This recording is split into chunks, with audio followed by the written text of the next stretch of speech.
اور حضرت عمر رضی اللہ تعالی عنہ نے ارشاد فرمایا بِأَبِي أَنْتَ وَأُمِّي یا رسول اللہ، میرے ماں باپ آپ پر قربان ہوں یا رسول اللہ۔ قال نوح لقوم رب لا تذر على الارض من الكافرین دیارا، حضرت نوح علیہ السلام نے اپنی قوم کے لیے یہ بد دعا کی تھی کہ یا اللہ کافروں کا کوئی گھر زمین پر نہ چھوڑنا۔ وانت یا رسول اللہ ضربت وأوذیت وشج وجہک وکسر رباعیتک، یا رسول اللہ آپ کو آپ کے وطن سے نکالا گیا، آپ کو تکلیفیں دی گئی، آپ کو پتھروں سے مارا گیا، احد میں آپ کے دندان مبارک شہید ہوئے، لیکن آپ نے ہمیشہ اپنی قوم کے لیے، امت کے لیے دعا کی اور فرمایا اللہم اغفر لقومی فإنہم لا يعلمون، یا اللہ میری قوم کو معاف فرما دے، وہ جانتے نہیں ہیں۔ واللہ لو دعوت علینا لہلکنا، یا رسول اللہ اگر آپ ہمارے لیے بد دعا کر دیتے تو ہم بھی ہلاک ہو جاتے۔ بِأَبِي أَنْتَ وَأُمِّي یا رسول اللہ، میرے ماں باپ آپ پر قربان ہو یا رسول اللہ۔ حضرت نوح علیہ السلام نے 950 سال دعوت و تبلیغ کی اور آپ نے صرف 23 سال کا عرصہ دعوت دی۔ آپ پر ایمان لانے والے بہت زیادہ، وما آمن معه الا قلیل، اور حضرت نوح علیہ السلام پر ایمان لانے والے بہت تھوڑے تھے۔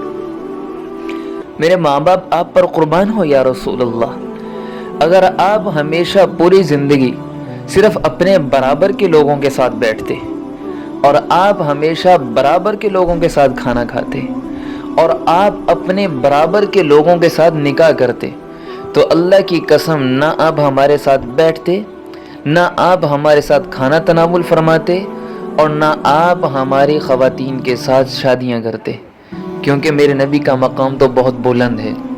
لیکن یا رسول اللہ آپ نے ہمارے گھروں میں شادیاں کی، آپ ہمارے ساتھ بیٹھ کے زمین پر کھانا بھی کھایا اور کھانا کھانے کے بعد اپنی انگلیوں کو چاٹا بھی، اور آپ نے یا رسول اللہ گدھے پر بھی سواری فرمائی اور اپنے پیچھے بھی بٹھایا، اور یہ سارے کام آپ نے تواضع کی وجہ سے کیے۔ اللہ ہی آپ پر رحمتیں اور سلامتیاں بھیجے۔ یہ حضرت عمر رضی اللہ تعالیٰ عنہ کا مرثیہ تھا۔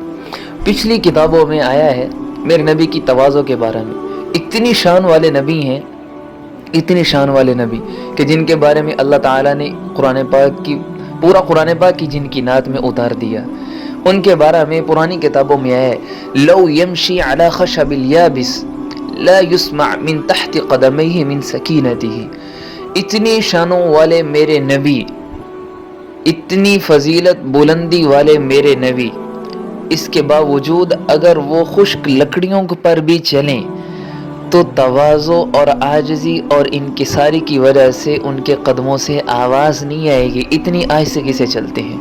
بِأَبِي أَنْتَ وَأُمِّي یا رسول اللہ، میرے ماں باپ بھی آپ پر قربان ہو یا رسول اللہ۔ اللہ تعالی ہم سب کو سچا عشق رسول نصیب فرمائے۔ اس طرح کے مزید صحابہ کرام کے واقعات کے لیے ہمارے اس چینل کو سبسکرائب کیجیے۔ جزاک اللہ۔